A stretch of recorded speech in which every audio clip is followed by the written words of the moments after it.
Mucho gusto. Mi nombre es Regina Garza y soy neuropsicóloga clínica. Antes de empezar, quiero agradecer muchísimo la posibilidad de estar aquí con ustedes el día de hoy y compartirles un poquito de información sobre lo que yo hago. Entonces, el día de hoy vamos a estar hablando sobre la neuropsicología. Vamos a hacer una breve introducción sobre qué es la neuropsicología. Muchas veces hemos escuchado este término, ¿no? Por ahí nos dicen, ve con un neuropsicólogo, pregúntale a un neuropsicólogo, pero a veces no nos queda muy claro qué quiere decir esto. ¿A qué me refiero? Hay términos que se parecen o que están relacionados con la neuropsicología y esto puede generar un poquito de confusión. Entonces, mi objetivo del día de hoy es contarles un poco sobre qué es la neuropsicología y de qué nos encargamos los neuropsicólogos. Entonces, bueno, la neuropsicología es una ciencia que converge entre la psicología y las neurociencias. Esta surgió hace muchísimo tiempo por trabajos médicos que se realizaron en el siglo XIX. Había en específico un doctor que se llamaba Paul Broca y Paul Broca trabajaba en un hospital y un día conoció a un paciente muy curioso al que apodó el paciente TAN. Este paciente tenía dificultades en la fluidez del lenguaje, pero podía comprender todo lo que los demás le decían. A los pocos días de que Paul Broca conoció a este paciente, el paciente lamentablemente falleció, pero tuvieron la oportunidad de estudiar un poquito su cerebro. Y entonces ellos se dieron cuenta que había una zona en su cerebro que estaba afectada. Y a esta zona se le empezó a denominar la zona central del lenguaje. Entonces, si yo les muestro por aquí, nuestro cerebro, en nuestro hemisferio derecho, en la parte aquí frontal, tenemos el área que Paul Broca identificó como el área del lenguaje. Entonces, la corteza cerebral, digamos que es la parte más exterior de nuestro cerebro, mientras en el centro tenemos algunos núcleos. A toda esta zona que está aquí adentro se le denomina las zonas subcorticales. Entonces, bueno, pasaron muchos años, ¿no?, para que nosotros pudiéramos conocer esta información. Y después llegó otro médico bastante importante que nos ayudó a tener un poquito más de información sobre la neuropsicología. Este doctor es Alexander Luria. Y Luria fue un médico que se encargó de estudiar bastante tanto las afectaciones en personas con lesión cerebral como también intentar entenderlas. Entonces, él no se centró tanto en solo describir los síntomas que presentaban estas personas, sino que los empezó a correlacionar con su comportamiento. ¿Por qué hacía esto? ¿Por qué no hacía esto? ¿Por qué le costaba trabajo hacer aquella cosa? Y a través de esto empezó a establecer los principios para que nosotros podamos trabajar con estos pacientes, es decir, rehabilitar las funciones que ellos han llegado a perder. Entonces, con todos estos años de investigación, todos estos conocimientos que poco a poco fuimos adquiriendo, hoy en día nosotros podemos hablar sobre la rama clínica de la neuropsicología. ¿Qué quiere decir esto? Pues la rama clínica de la neuropsicología se centra en estudiar y rehabilitar las funciones psicológicas básicas y superiores de las personas. ¿Cuáles son estas funciones? Pues la atención, la memoria, el lenguaje, el cálculo, lectura, escritura y entre otras. Entonces, esta es la rama clínica. Y por otro lado tenemos la rama de la investigación, que esta sigue en pie. Esta se centra en seguir estudiando y adquiriendo conocimientos sobre el funcionamiento del cerebro. Entonces, estas dos ramas están íntimamente relacionadas, están integradas. Una propone formas de trabajar y la otra se centra en comprobar si estas formas de trabajar y estos conocimientos que tenemos son apropiados. Entonces, bueno, ¿qué es lo que hace el neuropsicólogo clínico? Pues el neuropsicólogo es el encargado de entender por qué una persona, sea esta persona un adulto o un niño, no logra enfocar su atención, no logra retener información relevante que se le dio, no es capaz de leer de forma fluida, confunde letras, confunde palabras parecidas, a la hora de escribir tiene dificultad de pasar de una letra a la siguiente o tiene problemas de lenguaje. Entonces, ¿de qué depende que nosotros podamos hacer todo esto? Para poderles explicar un poquito más sobre el funcionamiento del cerebro, les quiero compartir una frase bastante conocida de un libro que se llama La invención de Hugo Cabret. Entonces, esta frase nos va a ayudar a darle un poquito de sentido a cómo funciona nuestro cerebro. Entonces, la frase dice, todo tiene un propósito. Los relojes te dicen la hora, los trenes te te llevan a algún lugar. Así que pensé que el mundo entero era una gran máquina. Tú sabes que las máquinas nunca vienen con piezas extras. Yo no podía hacer una pieza extra, tenía que estar aquí por alguna razón. Y eso significa que tú estás aquí por una razón también.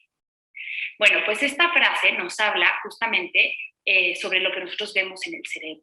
El cerebro es una máquina sumamente funcional, sumamente compleja, en la que todas estas piezas diferentes que componen al cerebro, ya sea la corteza o la parte subcortical, tienen una función de estar ahí. Quiere decir que yo necesito que todo funcione de la forma que lo tiene que realizar, pero para que yo pueda hacer todas estas cosas que hago en el día a día, desde caminar, desde hablar, desde poder entender lo que otros me están diciendo. Entonces, por ejemplo, para que yo pueda leer en voz alta, yo necesito tener la percepción visual intacta, por acá atrás. Yo tengo que poder ver las letras. Más adelante, yo necesito realizar los movimientos adecuados en el aparato fonoarticulador. Esto quiere decir mover de forma organizada y secuenciada los labios, la lengua, los dientes, poder tocar mi paladar, ¿vale? Y esto me va a permitir que los demás entiendan lo que yo estoy diciendo.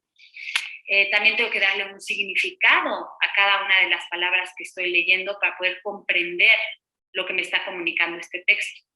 Entonces, justamente este es el ejemplo de cómo funciona nuestro cerebro como una gran máquina. Y todas estas áreas que se encargan de cada una de estas cosas trabajan en conjunto para que yo pueda hacer cosas que nosotros consideramos sencillas o cotidianas. Entonces, lo primero que nos dijo Paul Broca es que sí, aquí, esta área de por acá, tiene que ver con el lenguaje, pero no es la única área que se encarga de eso.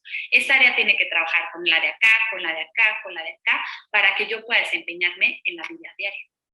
Entonces, bueno, el neuropsicólogo justamente se va a dedicar a estudiar cada una de estas piezas o áreas de nuestra corteza cerebral que nos ayudan a que hagamos las cosas de nuestra vida diaria, que tengamos éxito en lo que nos queramos involucrar.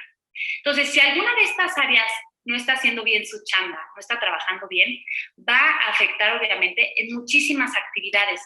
Yo necesito poder moverme bien para correr, pero también para saltar y para caminar y para poder escribir y para poder hablar.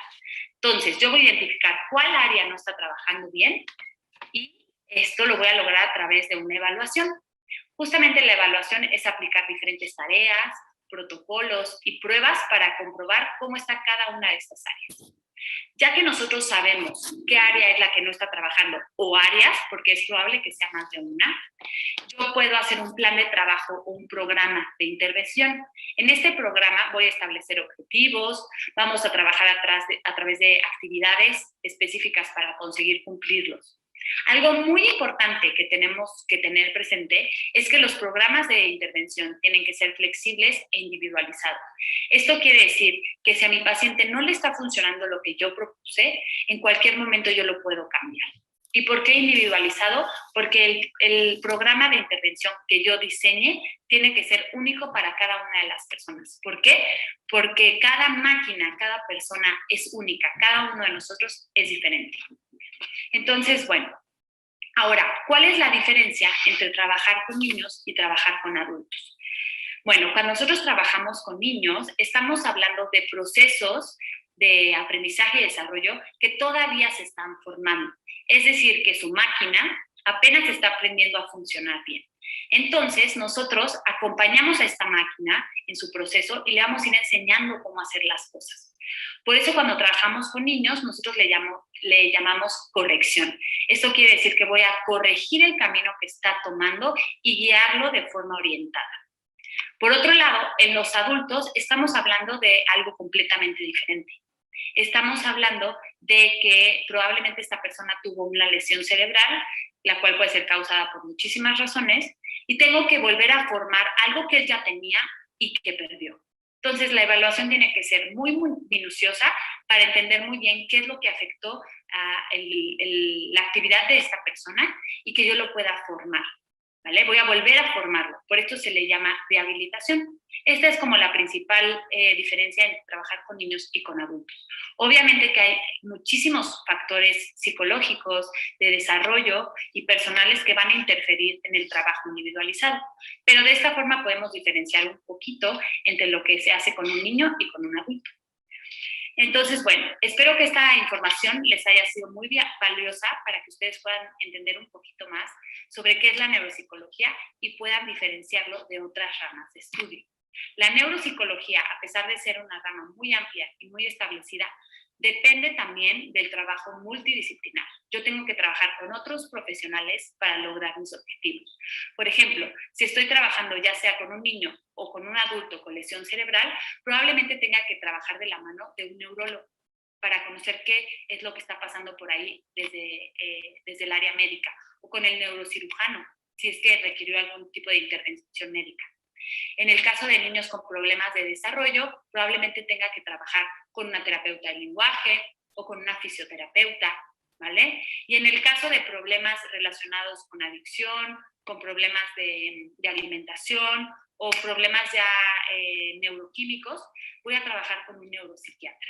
¿Vale? Entonces, el neuropsicólogo va a hacer el trabajo relacionado con la parte cognitiva, todas estas funciones que escribimos previamente, pero se va a enriquecer del trabajo de todos los demás profesionales. Entonces, bueno, espero que esta información les haya sido muy valiosa, que se lleven bastante información y que les funcione. Muchísimas gracias por su tiempo. Mi nombre es Regina Garza y me pueden encontrar en redes sociales como neuro.idea.